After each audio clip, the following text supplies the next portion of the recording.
Hermano, que Dios les bendiga.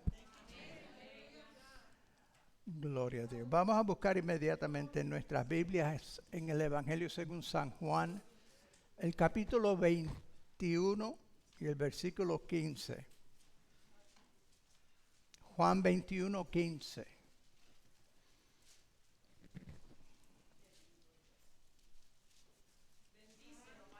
Y hoy vamos a hablar sobre el Dios de la segunda oportunidad.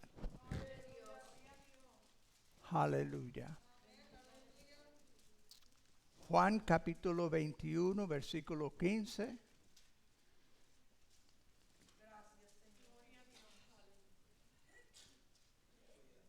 Le voy a dar algunos momentos. Juan 21, versículo 15. Y dice así la palabra del Señor en el nombre del Padre, del Hijo y del Espíritu Santo.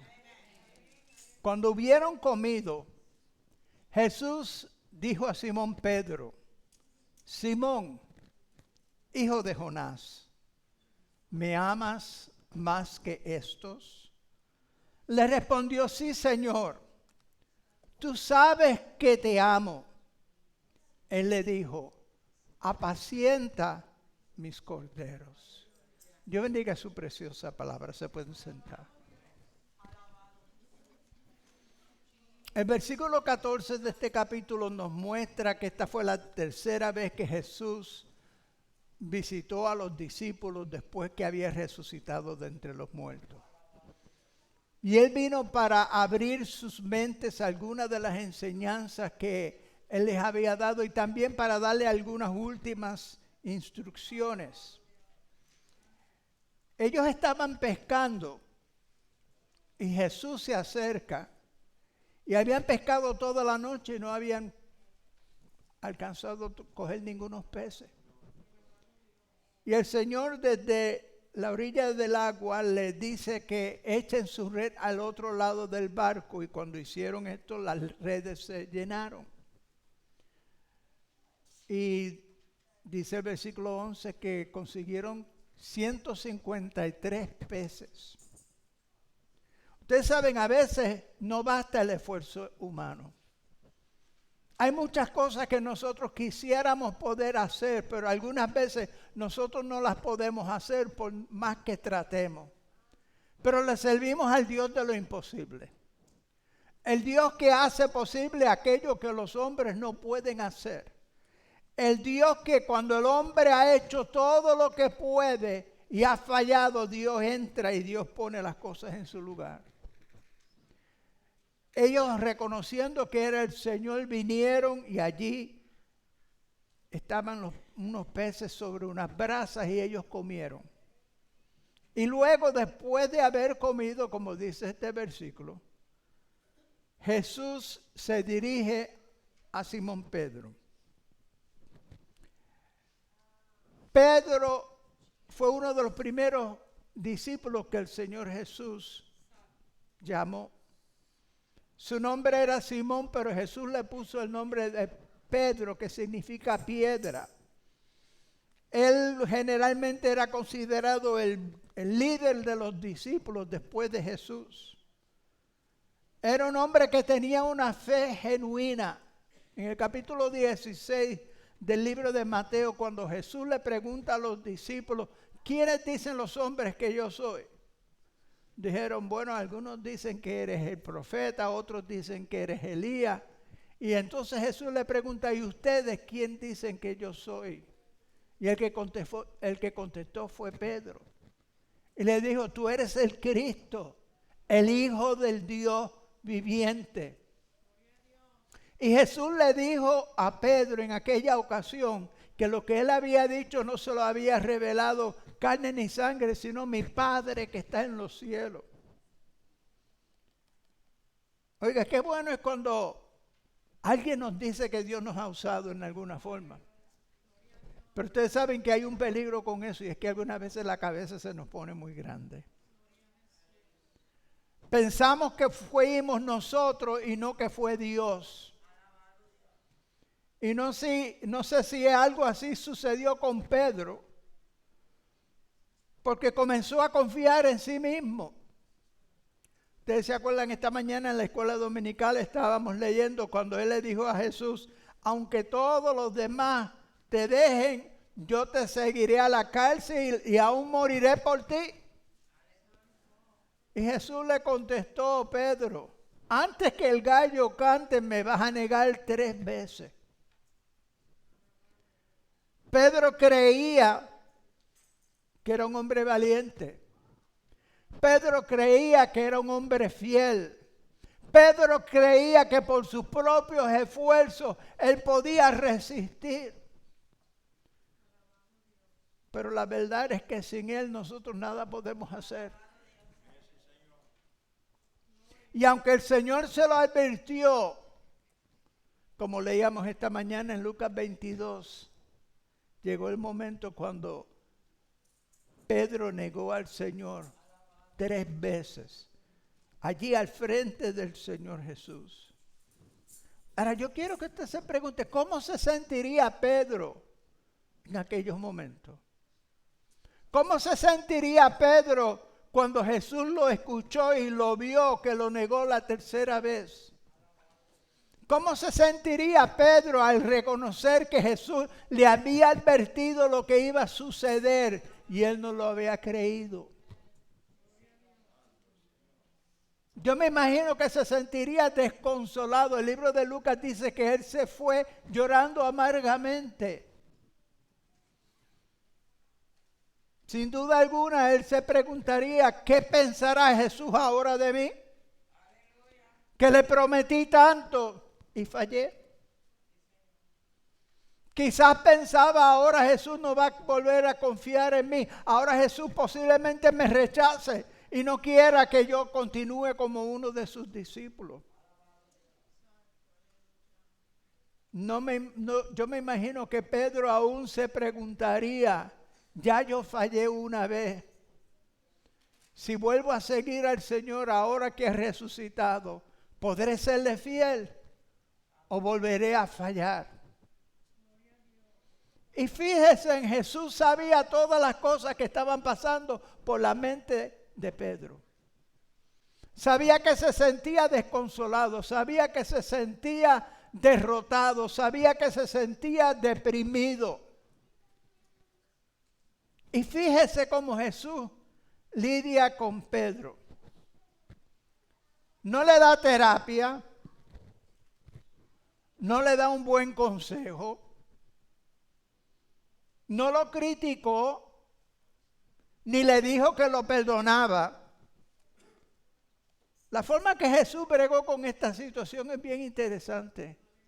Jesús lo que hace es que llama a Pedro aparte y le hace una pregunta 3 veces. La misma pregunta.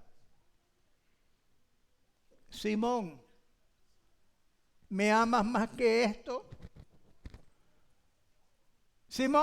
Pedro había dicho: aunque todos los demás te dejen, yo no, porque en otras palabras, yo te amo más que ellos. Yo soy más fiel que ellos. Ellos eran cobardes, pero yo no. Yo soy Pedro, la piedra. Y ahora Jesús le pregunta: Simón, ¿me amas más que esto? Lo primero que yo me doy cuenta es que Jesús siempre le llamaba a Pedro, pero en esta ocasión le llamó Simón. Quizás porque en aquellos momentos Pedro no era una piedra. En aquellos momentos Pedro era un hombre débil. Pedro era un hombre desesperado. Pedro era un hombre que necesitaba fuerzas nuevas. Simón, ¿me amas más que estos? Encontré algo interesante, que las 3 veces que Jesús le pregunta a Pedro si le ama, usa la palabra ágape. Me amas con un amor genuino. Me amas con un amor perfecto. Me amas con un amor incondicional. La forma en que Dios nos ama a nosotros. Pedro había dicho: yo te amo como yo, nadie te ama como yo. Y ahora Jesús le está preguntando que si es verdad. ¿Tú me amas más que esto? Con un amor genuino, perfecto, incondicional. Y me interesa que las 3 veces Pedro le contesta con una palabra diferente. No le dice te amo con un amor agape. Le dice te amo con un amor filio. No le dice te amo con un amor perfecto. Le dice yo te amo como un hermano. Amor filio es el amor entre hermanos. Y ahora Pedro, que ha pasado por la experiencia que había pasado, ahora responde en una forma muy diferente. Responde en una forma humilde. No reclama que lo ama más que todos los demás. No reclama que su amor es perfecto, incondicional. Pero sí te amo. Te he fallado, pero sí te amo. No cumplí lo que yo había dicho, pero sí te amo. Fui probado y fallé, pero sí te amo, Señor. Fíjese que yo no creo que la pregunta sorprendió a Pedro, pero sí dice el versículo 17 que lo entristeció. Y fíjese en lo interesante. Pedro negó a Jesús 3 veces y Jesús le pregunta si lo ama 3 veces, como restaurando el daño que había sido hecho. Pedro contesta sin ligereza, contesta sin jactancia, contesta con humildad. Señor, tú sabes que yo te amo como un hermano. Ahora, ¿cómo mostrar ese amor? Pedro pensaba que para mostrar ese amor tenía que ser un héroe. Que para mostrar ese amor tenía que ser un mártir. ¿Qué es lo que Dios quiere de usted? ¿Qué es lo que Dios le pide? Yo creo que Dios todavía nos pregunta, ¿me amas? Con todas tus faltas, con todas tus fallas, porque todos fallamos. Todos tropezamos, todos tenemos nuestros momentos de debilidad, nuestros momentos cuando no cumplimos todo lo que hemos prometido, todo lo que queríamos hacer por el Señor, quizás no lo hemos hecho. Pero ¿qué es lo que Dios nos pide? Que le amemos. Que le amemos genuinamente. ¿Y cómo mostramos ese amor? Trabajando en su obra. Le dice a Pedro, apacienta mis corderos, cuida mis ovejas, apacienta mi rebaño. En otras palabras, si tú me amas, muéstralo haciendo mi voluntad. Si tú me amas, muéstralo trabajando en mi obra. Dios no nos exige sacrificio. Dios no nos exige que seamos más valientes o más fuertes que fulano o sutano. Pero lo que Dios sí nos pide es que le amemos de todo corazón. Esta mañana estábamos estudiando en la escuela dominical que Él exige prioridad. Él exige tener el primer lugar en su vida. En la lectura que tuvimos decía que el que ama a su padre o a su madre más que a mí no es digno de mí. Nosotros algunas veces ponemos otras cosas antes que a Dios. Algunas veces ponemos nuestra posición, nuestro trabajo, nuestra riqueza, los miembros de nuestra familia, algunas veces los ponemos antes que a Dios. Algunas veces el tiempo que se le debe de dar a Dios se lo damos a otras cosas, indicando que esas cosas en el momento para nosotros son más importantes que Dios. Pero Él nos hizo, no solamente nos creó, todos los días nos da vida. Oiga, nosotros debemos de darle gracias a Dios por cada día que vivimos. Un día más que estoy en este lado de la tierra y no debajo de ella. Un día más que puedo respirar, un día más que puedo alabar a Dios. Yo leí de un ministro que en el lecho de muerte dijo con tristeza, qué pena no poder volver a decir resucitó. Qué pena que no voy a poder continuar compartiendo el evangelio de Jesucristo. El Señor no solamente le preguntó a Pedro que si le amaba y no solamente le dijo que cuidara su rebaño, luego le advirtió de lo que le esperaba. Le dijo, cuando tú eras joven tú te ceñías, pero ahora otros te van a ceñir. Dando a entender que a ti te van a llevar a donde tú no quieres. Que sería arrestado, que moriría probablemente, según muchos piensan que murió crucificado. Pero sígueme. Ese era el título, esa era la escuela dominical de hoy. Sígueme aunque te cueste la vida. Tenemos que estar dispuestos a pagar el costo del discipulado. Y yo creo que esta experiencia cambió a Pedro completamente. Un poquito más adelante en el libro de Hechos, en el capítulo 4, traen a Pedro y a Juan delante del Sanedrín. El mismo Sanedrín que había arrestado a Jesús, el mismo Sanedrín que había llevado a Jesús delante de Poncio Pilato para que lo crucificara. Y ahora traen a Juan y a Pedro y le prohíben que ellos continúen hablando de Jesús.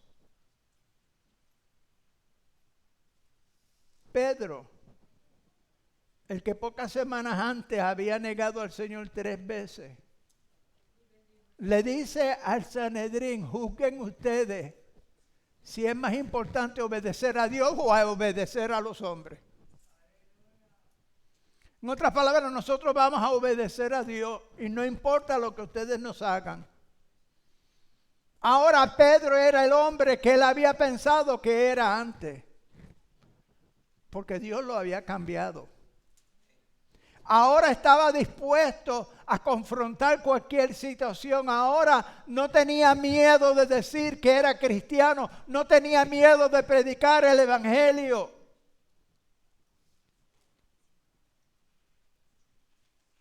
Nosotros servimos a un Dios de la segunda oportunidad.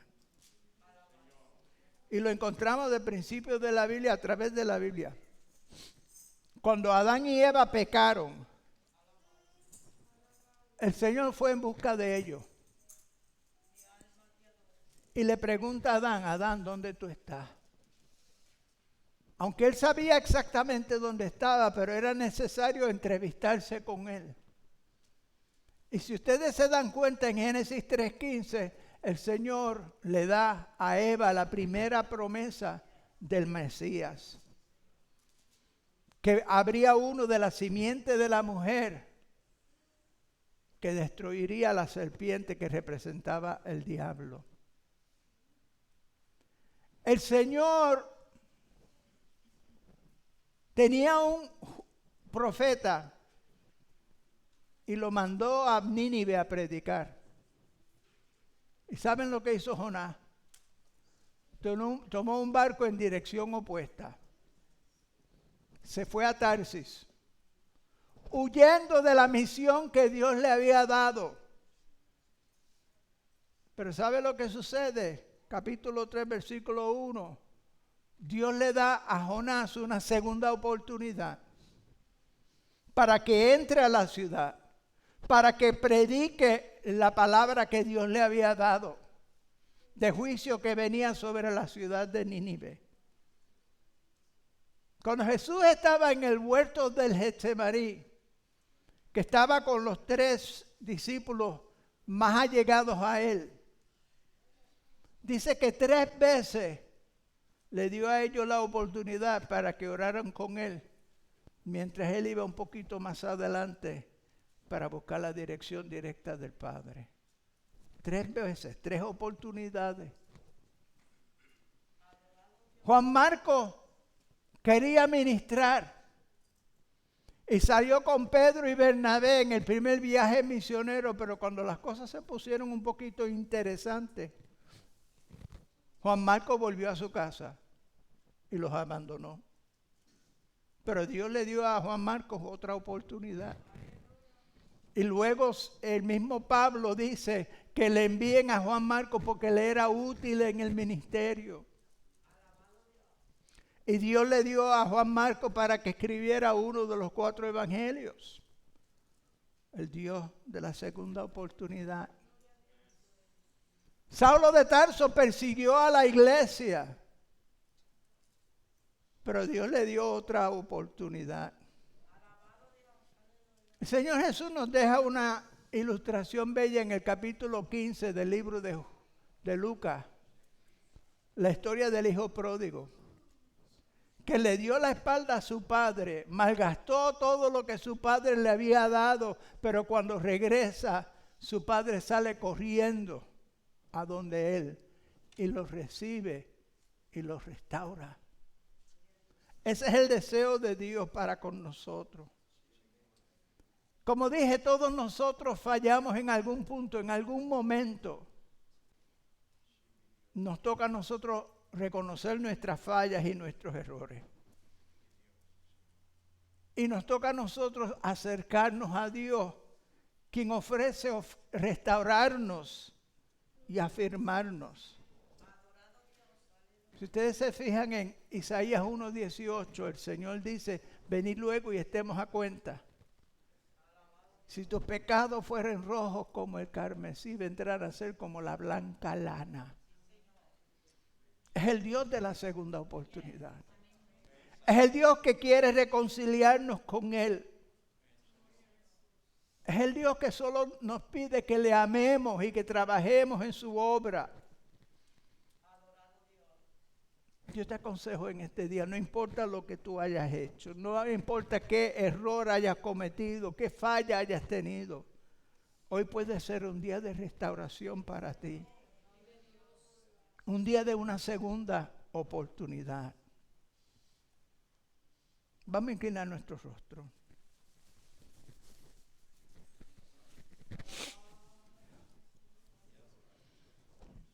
Si nos damos cuenta, Jesús no solamente restauró a Pedro al ministerio, sino que lo escogió a él específicamente para que fuera su portavoz principal en el día de Pentecostés, cuando 3,000 almas fueron añadidas a la iglesia. El deseo de Dios es llevarte de donde tú estás a donde Él quiere que estés. No te des por vencido si le has fallado al Señor. Recuerda lo que hizo con Pedro. El Señor no había terminado con él y seguramente no ha terminado contigo. Dios todavía no ha terminado de perfeccionarte a ti. Y cuando fallas, el Señor tiene una manera maravillosa de restaurarte. No te humilla, no te critica, no te pide promesa. Te toma a un lado y te invita a afirmar tu amor por Él. No desea votos, no desea promesa. Lo único que Él desea es tu amor. Y que ese amor te lleve a trabajar por su obra. Si en este día este consejo te ha hecho reconocer alguna falla en tu relación con el Señor, Él todavía te ofrece una oportunidad. Si deseas que nos unamos contigo para reafirmar tu amor por el Señor y tu deseo de agradarle, yo te invito en estos momentos que levantes tu mano. ¿Hay alguna persona en este día que desea la oración? Aleluya. Alguien que desea que Dios lo restaure, que Dios le ayude, amén, a amarle más, a ser fiel a Él. Aleluya. Yo le invito a que pase al frente, hermana. ¿Hay alguna otra persona que desea la oración en este día? Amén. Dios le bendiga. El altar está abierto para cualquier persona que desee que oremos con él o con ella, para que pueda acercarse más a él, para que le pueda amar de todo corazón, para que le pueda ser fiel en todas las circunstancias. El Señor continúa con esa misma pregunta. ¿Me amas? Si me amas, trabaja en mi obra. Si me amas, haz algo para que el Evangelio pueda alcanzar a los perdidos. ¿Hay alguna otra persona que desea la oración? Aleluya, aleluya, aleluya, aleluya. Yo le voy a pedir a la hermana Fidencia, a la hermana Lidia, a la hermana Susana que pasen por aquí para que oren con estas vidas. Aleluya, aleluya. Gloria a Dios. También quiero orar por los que están con nosotros por los medios sociales. El Señor hace esa misma pregunta. ¿Me amas? Si me amas, muéstralo, trabajando por mi obra. Señor, no importa cuántas veces fallamos, lo importante es si te amamos y estamos dispuestos a confesar nuestras fallas, nuestras faltas, nuestros errores. Tú estás dispuesto a perdonarnos y solo nos preguntas si te amamos. Mira a tus hijos que están con nosotros por los medios sociales en este día. Permite, Padre eterno Dios, que cada uno que ha luchado con alguna falla pueda conocer ese amor, aleluya, incomparable que tú nos das y puedan responder amándote también a ti. Que se den de lleno al trabajo tuyo, que se den de lleno, Padre bueno Dios, a trabajar por tu obra y hacer tu voluntad y no la suya, aleluya. Ayúdanos, Señor, a amarte más. Ayúdanos a buscar más de ti. Ayúdanos, Señor, a trabajar por tu obra. Oh, bendito Dios de todo corazón. Te lo suplico. En el glorioso